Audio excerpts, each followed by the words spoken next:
양도소득세 중과세 유예가 종료 임박했습니다. 판문사TV의 조경환 세무사입니다. 네, 안녕하세요. 이종현 쌤입니다. 네, 안녕하세요. 김땡땡 세무사입니다. 지금 한참 말이 많죠. 양도세 중과 유예가 종료된다. 작년에 우리 작년부터 방송 시작했는데, 작년에 얘기했었어. 이거 아마 안 해줄 것 같다. 이번 정권은 파란당이다. 뭐, 빨간색, 파란색을 나누자는 건 아닌데, 성향이 워낙 그러다 보니까. 근데 의외로 저기 새로 이재명 대통령이 취임하시면서 이제 그 부동산 세금 건드리지 않겠다라고 분명히 얘기를 했었고 초반에는 진짜 안 건드리네라고 하고 있었는데 조정 대상 지역을 한번 확장시키고 뭐 여러 가지 다른 거를 손봤죠. 다른 걸 손보면서 이거 내년에 유예는 안 해주겠다 했는데 아니나 다를까 확정된 건 아니지만 일단은 네, 확정이랑 거의 비슷하다고 봐야 되고 일단 그 10일? 9일? 아마 이때 발표된 건데 2026년 경제성장 전략이라고 발표된 아, 데서 원래 그거 발표할 때 보통 양도세 중과 한 번 더 유예한다 이렇게 나왔었는데 음, 그 얘기가 아예 쏙 빠져 있어요.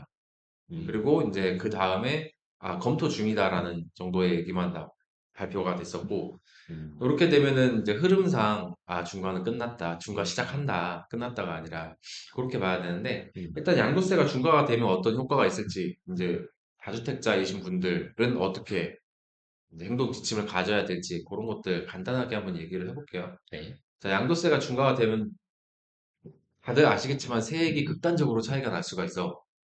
일단은 지금 표를 보시면은 대략 양도차익 8억 원에 1세대 1주택일 때와 3주택자 중과가 될 때, 음, 그때를 이제 예시로 비교를 해놨는데, 음.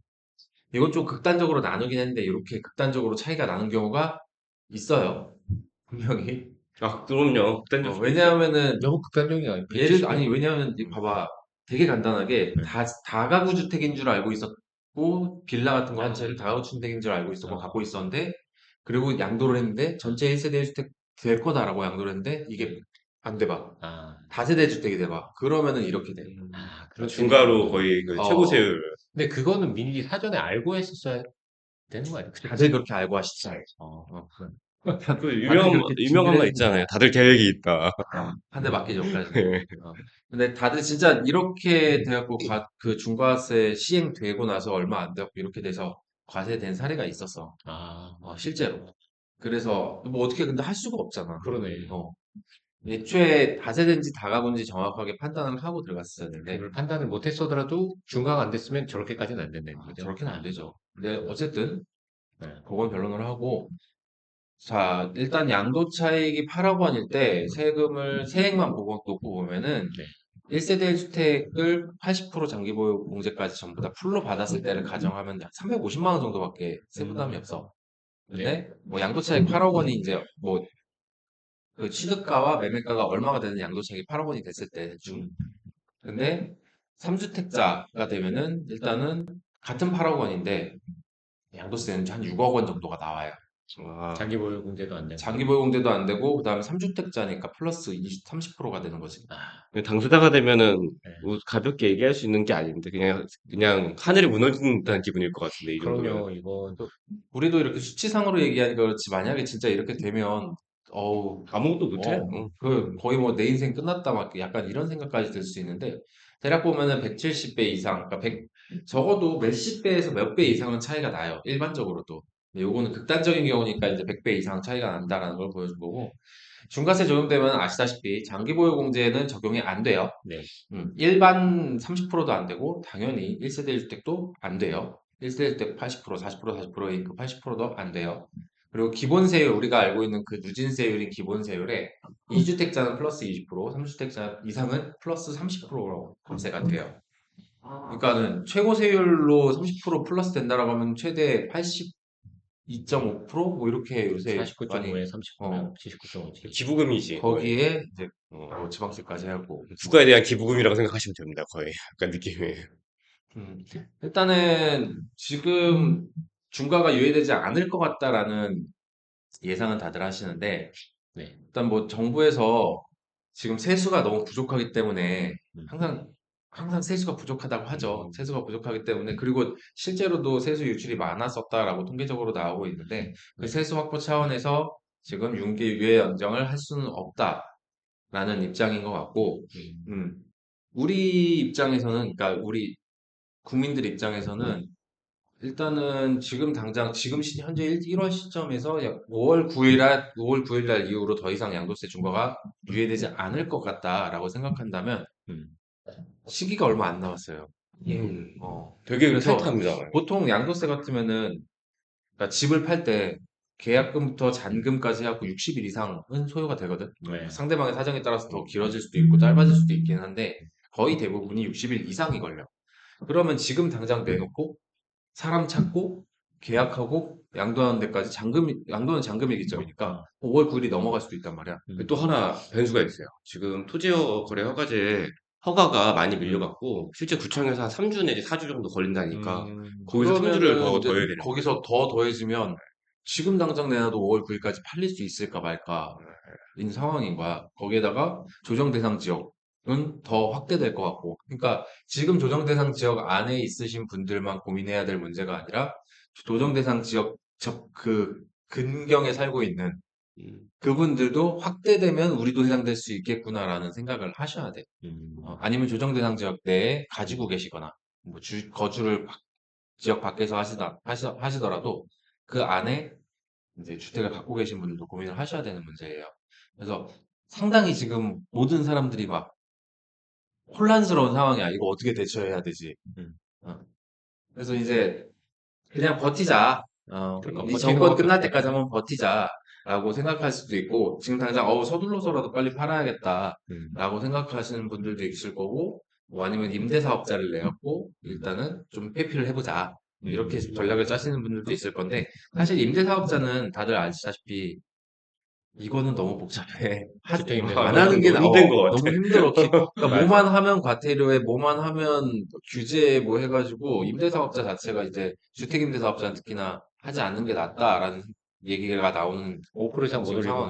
상황이고, 맞아. 해지할 때도 힘들고. 쉽게 말해서 돈도 안 되잖아. 근데 그러면 버티자라고 하는데 버틸 때 우리가 또 고민을 해야 되는 게 지금 토지거래 허가구역으로 취득 막아놨죠. 일단은 취득부터 먼저 막았어. 그 다음에 보유세는 더 올라갈 거라고 올라갈 것 작년부터. 같아요. 왜냐하면 공시지가는 또 더 올라갈 거고, 그렇지. 그 다음에 보유세 그 비율을 더 높이겠다라는 얘기가 계속 나오고 있기 때문에 보유세 부담이 더 늘어날 거고, 지금 양도도 막을 거야, 이제는.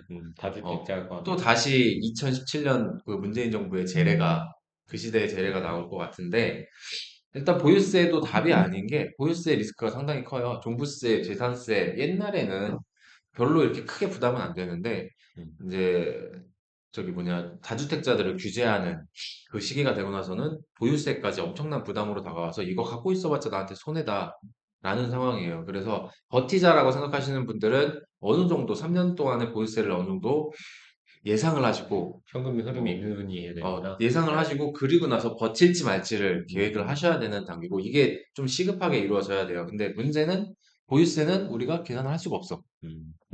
일단은 뭐 지금 당장 그 공시지가가 내년에 얼마가 올해 얼마가 될 거다. 이것도 알 수가 없단 말이야. 얼마로 평가가 될 건지. 그래서 사실적으로 보유세를 정확하게 계산하는 건 불가능한데 이전에 나왔었던 보유세들이 있을 거 아니야. 거기를 기반으로 플러스가 되면 됐지 마이너스가 되지는 않을 거다라는 예상을 가지고 1년에 만약에 작년에 보유세가 1,000만 원이었다. 그럼 올해랑 내년 내후년은 뭐 1,200, 1,300, 1,400 이 정도가 되겠지? 이 정도로라도 러프하게 예상을 하시고 그 정도 현금 흐름이 되시는지 그걸 한번 체크해 봐야 될 것 같고 일단 파는 것도 답은 될 수가 없는 게 안 팔려. 안 팔려. 지금 안 팔려. 실제로 저기 뭐냐 문재인 정권 그 시절에 양도소득세가 제가 1년에 한 150, 이 얘기도 했었던 것 같아. 1년에 한 150건 정도 양도세, 증여세, 뭐 상속세까지 다 포함해서 재산세를 한 150건 정도 처리를 했거든요. 1년에 엄청 엄청 많이 오, 했다. 엄청 하시네요. 세무사 예. 치고는 그 재산세는 세무사치고는 많이 하는 건 아니야. 거의 공무원 수준이신데요. 예. 아유, 공무원들은 한 달에 100건 넘게 처리하시죠. 근데 그 정도 처리를 했는데 그 뭐냐 21년, 2년 이쯤일 거야. 거의 정권 말기쯤에 아예 거래가 다 막혀가고 그때는 2년 동안 30건인가 밖에 안 들어왔어. 그러니까 이건 내가 처리했다라고 하기보다는 들어왔다라고 얘기를 했는데 안 들어왔어. 그러니까 그런 현상이 다시 한번 일어나지 않을까 솔직히 나도 좀 걱정이 되긴 하는데 뭐 어쩔 수 없죠. 시대가 그렇게 흘러가면.